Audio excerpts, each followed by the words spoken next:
శాస్త్రం కొన్ని కొన్ని పదాలని అద్భుతంగా ఉపయోగించిందండి. పండితులు చెప్తూనే ఉంటారు కానీ మనం పెద్దగా పట్టించుకోం. వింటూ ఉంటాం అంతే తప్ప వాటి యొక్క అర్థాన్ని మనం ఒక్కొక్కసారి ఎందుకో విస్మరిస్తూ ఉంటాం. ఇలా అందరూ అని నేను అన్నాను అనుకోండి, కానీ సామాన్యులు పెద్దగా పట్టించుకోరు అన్నమాట. అవి ఏంటంటే సత్వగుణం, రజోగుణం, తమోగుణం. ఇప్పుడు మనం మాట్లాడుకోబోయేది వచ్చేసి తమోగుణం అన్నమాట. ఇది మనిషి యొక్క జీవితాన్ని చాలా నెగిటివ్గా ప్రభావితం చేస్తుందండి. ఇప్పుడు మనిషి అంటే మనస్సు, ఆలోచనలు, ప్రవర్తన, అంతకంటే ఏమి లేదు. ఇప్పుడు ఒక సమాజం కానీ, ఒక కుటుంబం కానీ, ఒక వ్యక్తి కానీ చెడిపోవడానికి కారణం ఏదన్నా ఉంది అంటే అది తమోగుణమేనండి. ఈ మూడిటి గురించి సింపుల్గా చెప్పేస్తాను. ఇప్పుడు సత్వగుణం ఉందనుకోండి, అది జ్ఞానానికి, శాంతికి, ఒక క్లారిటీకి ప్రతీక అనమాట. ఇప్పుడు రజోగుణం ఉందనుకోండి, అది క్రియాశీలతకి, కోరికలకి, ఏదో చేయాలన్న తపనకి, ఆ మాటకు వస్తే ఆకాంక్షలకి ప్రతీక. ఒకప్పుడు రాజుల్లో ఎక్కువగా ఉంటుంది అనమాట ఇది. అట్లాగే అడ్మినిస్ట్రేటర్స్లో ఎక్కువగా ఉంటుంది. నిజాయితీ గల రాజకీయ నాయకుల్లో కూడాను ఉంటుంది అనమాట. ఇది అంటే ఏదో చేద్దామన్న ఒక క్రియాశీలకత్వం అన్నమాట. దీన్నే రజోగుణం అంటూ ఉంటారు. ఇకపోతే తమోగుణం, ఇది అజ్ఞానము, అలసత్వం, మోహం. అంటే ఒక విధంగా చెప్పాలి అంటే నెగిటివ్ థింకింగ్. ఇప్పుడు ఒక విషయం అండి, ఈ తమోగుణంతో ఉన్నవారు తమ సామర్థ్యం తెలిసినా కూడాను వాటిని ఉపయోగించుకోరు. ప్రతి విషయాన్ని పోస్ట్పోన్ చేస్తూ ఉంటారు. అంటే ఒక విధంగా చెప్పాలి అంటే బద్ధకంతో ఉంటారండి. అంటే వీళ్ళంతా కూడాను సామాన్యుల కిందనే లెక్క అనమాట. వాళ్ళ జీవితం ఎప్పుడు కూడాను కష్టాలు కడగలతో ఉంటూ ఉంటుంది. మన జీవితం ఇంతే, మన బతికింతే, మనకి ఇలా రాసి పెట్టిందని అనుకుంటూ ఉంటారన్నమాట. ఈ తమోగుణం ఉన్నవాళ్ళు కూడా. వీళ్ళ లక్షణాలను కొన్ని చూద్దాం మనం. ఎక్కువగా నిద్రపోతారు, కేర్లెస్నెస్ ఉంటుంది, బాధ్యతల నుంచి తప్పించుకుంటూ ఉంటారు. అసలు నిజం తెలుసుకోవాలన్న ఆసక్తి కూడా వీళ్ళకు ఉండదండి. పనికి మాలిన మాటలు మాట్లాడుతూ ఉంటారు. అంటే సొళ్ళు కబుర్లు చెబుతూ ఉంటారు అన్నమాట. చెడు అలవాట్లు పడిపోతూ ఉంటారు. చెప్పాను కదా, అలసత్వం అంటే కేర్లెస్, అంటే నిర్లక్ష్యంగా ఉంటారు వాళ్ళు. కోపము, ద్వేషంతో కూడా ఉంటారు అన్నమాట. ప్రతిదీ పోస్ట్పోన్ చేయటమే. అంటే వీళ్ళని కనుక చాలా జాగ్రత్తగా మనం గమనించినట్లయితే తెలియకుండానే మనం దూరంగా ఉంటామండి. దూరంగా ఉండాలి కూడాను. ఇటువంటి వాళ్ళతో కొంచెం తక్కువగా మాట్లాడాలి, లౌక్యంగా ఉండాలన్నమాట. ఇప్పుడు స్టూడెంట్స్ దగ్గరకు వద్దామండి.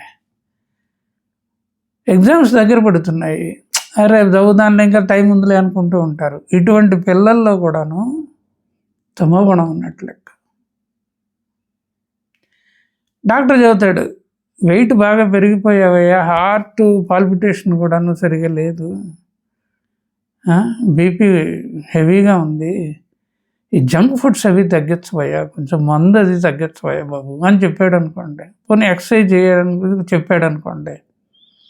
బయటకు వచ్చిన తర్వాత ఇతను ఏమంటాడంటే, ఈ డాక్టర్లకి పనేం లేదు, ఈ డబ్బులు పొందడానికి ఏదో ఒకటి చెప్తూ ఉంటారు. చూడండి, కేర్లెస్నెస్. అంటే వీళ్ళకి ఏంటంటే భవిష్యత్తు మీద అవగాహన లేదు. ఆ మాటకు వస్తే వీళ్ళు ఎవరు మంచి చెప్పినా కూడా వినరండి. అట్లాగే మద్యపానం చేస్తూ ఉంటారు, మత్తు పదార్థాలను సేవిస్తూ ఉంటారు. అంటే ఇవన్నీ పనికిరాని వ్యసనాలకు లోనైపోతూ ఉంటారు అనమాట. ఈ తమోగుణం ఉన్నవాళ్ళు బాధ్యతలను పారిపోతూ ఉంటారు. అందుకనే చూడండి, కొంతమంది కుటుంబాలను అసలు పట్టించుకోరు, పిల్లలు కూడా పట్టించుకోరు అన్నమాట. అప్పులు చేస్తూ ఉంటారు, ఇతరుల మీద ఆధారపడుతూ ఉంటారు. వీళ్ళందరికీ కూడాను తమోగుణం అన్నట్టే లెక్కండి. పురాణాల్లో కూడా మీరు కుంభకర్ణుని చూడండి, ఎక్కువగా నిద్రపోతాడు, 6 నెలలు నిద్రపోతాడు. బలవంతుడే, జ్ఞానం కూడా ఉంది, కానీ ఉపయోగం లేదు. అలాగే ఇంతకంటే గొప్ప క్యారెక్టర్ మీకు పరిచయం చేస్తాను. ధృతరాష్ట్రుడు. కుమారుడు తప్పు చేస్తున్నాడని తెలుసండి, కానీ మోహం ఉంది చూసారా, అడ్డుకోలేకపోతాడు. చివరికి అతను కూడా నాశనం అయిపోతాడు, కొడుకు కూడా నాశనం అయిపోతాడు, కొన్ని లక్షల కౌరవ సైన్యం కూడా నాశనం అయిపోతుంది అనమాట. ఈ తమో గుణం అన్న ఈ తండ్రి వల్ల, ధృతరాష్ట్రుడి వల్ల. అట్లాగే తమో గుణం అన్న వాళ్ళు వర్తమానంలో జీవించరండి, గతంలోనో లేకపోతే భవిష్యత్తులోనో జీవిస్తూ ఉంటారు అనమాట. సింపుల్ ఉదాహరణ చెప్తాను. ఇప్పుడు గది ఉందనుకోండి, చీకటిగా ఉంది, ఏమీ కనపడదు అనుకోండి. నేను ఉదాహరణ చెప్తున్నా, ఇది తమో గుణానికి ప్రతీక. దాంట్లో కొంచెం గాలి కదలిక ఉందనుకోండి, ఆ కిటికీలు ఏవో తెరవటం వల్ల ఒక రజోగుణం అనమాట. లేదు పూర్తిగా వెలుగు ఉందనుకోండి, సత్వగుణానికి ప్రతీక. అంటే ఈ జ్ఞానం అనే వెలుగు ఎప్పుడైతే వచ్చిందో అప్పుడు తమో గుణం వెళ్ళిపోతుందండి. తమో గుణం వెళ్ళిపోతుంది. అసలు మనిషి జీవితాన్ని నాశనం చేసే పెద్ద శత్రువు ఎక్కడో లేదండి, తమో గుణం రూపంలోనే మనలోనే ఉందన్నమాట. అది మంచి కథ చెప్పడానికి ప్రయత్నిస్తాను, మీరు ఆలకించండి, అంటే బాగా కనెక్ట్ అవుతారనమాట. అదేంటంటే, ఒక బాటసారి ఒంటరిగా అడవిలో నడుస్తున్నాడు. అతని దగ్గర ఏదో మూట ఉంది. ఆ మూటలో భోజన పదార్థాలు ఉన్నాయి తప్ప పెద్ద డబ్బులు కూడా లేవు. ఇతను సామాన్యుడే. ఇద్దరు దొంగలు వస్తారు. అందులో ఒకడు అంటాడు, అరే వీడిని చంపేసి మనం ఈ మూటను ఎత్తుకుపోదాం అంటాడు. రెండోవాడు అంటాడు, వద్దులేరా, బలహీనంగా ఉన్నాడు, ఆ మూటలో ఏముందో కూడా మనకు తెలియదు, కాబట్టి ఒక పని చేద్దాం, దోచుకొని వదిలేద్దాం, అవసరమైతే చెట్టు కట్టేద్దాం అని అంటాడు. ఈ చంపేద్దాం అనేవాడికి తమో గుణం అన్నట్టు, ఈ దోచుకొని వదిలేద్దాం చెట్టు కట్టేద్దాం అన్నవాడికి రజోగుణం అన్నట్టు అనమాట. చివరికి చెట్టు కట్టేస్తారు. మూడో దొంగ వస్తాడు. వచ్చి అతన్ని చూసి జాలిపడతాడు. జాలిపడి ఆ చెట్టు కట్టేస్తారు కదా, అతన్ని విప్పేసి ఏ ఊరి నుంచి వచ్చామంటాడు. బలాని ఊరి నుంచి వచ్చాను అంటాడు. సరే ఇప్పుడు నీ దగ్గర ఏం లేదు కదా, ఇలా వెళ్ళు, ఇలా వెళితే నీ ఊరు వచ్చేస్తుంది, ఇబ్బంది ఏం లేదు, వెళ్ళు అని అంటాడు. ఆశ్చర్యపోతాడు. నువ్వెవరు అంటాడు. నేను దొంగనే అంటాడు. మరి మా ఊరికి రావచ్చు కదా, భోజనం అది పెడతాను అంటాడు. నేను రాలేనయ్యా, ఎందుకంటే నేను కూడా దొంగనే కదా అంటాడు. చూసారా, ఈ దొంగకి సత్వగుణం అన్నట్టు లెక్క. అంటే ప్రతి మనిషిలో కూడాను ఈ అన్ని గుణాలు ఉంటాయండి, కానీ ఆ పర్సంటేజెస్ ఉన్నాయి చూసారా, అవి మారుతూ ఉంటాయి. కొంతమందికి బాగుపడే అవకాశం ఉంటుంది, పర్సంటేజ్ కనుక ఎక్కువ ఉంటే మటుకు బాగుపడే అవకాశం ఉండదండి. ఇప్పుడు మనిషి జీవితం ఒక దీపం లాంటిది అనుకుందామండి. దీపం ఆ ఒత్తిని కనుక సరిగా అడ్జస్ట్ చేయకపోతే వచ్చేది ఏమిటి, పొగే వస్తుంది తప్ప ఎక్కడా కూడాను ఆ జ్వాల కనపడదు. అలా పొగ వచ్చింది అనుకోండి, అది తమో గుణం. కొద్దిగా గొప్ప కొంచెం జాగ్రత్తగా అడ్జస్ట్ చేస్తే కొంచెం జ్వాల వచ్చిందనుకోండి, అది రజో గుణం. అది రజో గుణం. ఇంకా జాగ్రత్తగా మనం అడ్జస్ట్ చేసామనుకోండి, ఇప్పుడు పొగ లేదు, జ్వాల లేదు, చాలా బాగా వెలుగుతుంది, వెలుగు వచ్చేసింది అనుకోండి, అప్పుడు సత్వగుణం అన్నట్టు అనమాట. అంటే కొన్ని మనం అన్వయించుకోవాలండి. వెలుగు వచ్చినప్పుడే మనిషికి దారి స్పష్టంగా కనిపిస్తుంది. మరి ఈ తమో గుణం ఎలా దూరం అవుతుందండి అంటే ఏం లేదండి, సాత్విక ఆహారం వల్ల దూరం అవుతుంది. అలాగే సత్సంగాలకు వెళ్ళటం వల్ల దూరం అవుతుంది. పెద్దవాళ్ళు చెప్పిన మాటలు వినటం వల్ల దూరం అవుతుంది. మంచి పుస్తకాలు చదవటం వల్ల దూరం అవుతుంది. అంతేనండి. భగవద్గీతలో శ్రీకృష్ణుడు కూడాను ఆహారం గురించి అద్భుతంగా చెప్పాడండి. ఆహారం గురించి చాలా అద్భుతంగా చెప్పాడు. ఇప్పుడు మామూలుగా కూడా డాక్టర్లు ఏం చెప్తుంటారంటే, నిలవన్న ఆహారం ఫ్రిడ్జ్లో ఎక్కువ పెట్టేస్తుంటారు వారం రోజులు, అవి తినకూడదండి.